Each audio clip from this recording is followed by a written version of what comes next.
If you get 5 out of 5 in the second part of this special nature quiz, then you are a genius.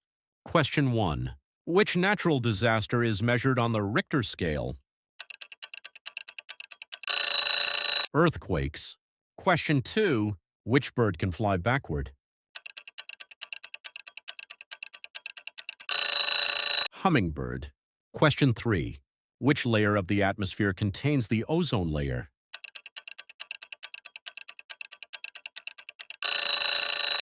Stratosphere. Question 4. What's the scientific term for cold-blooded animals?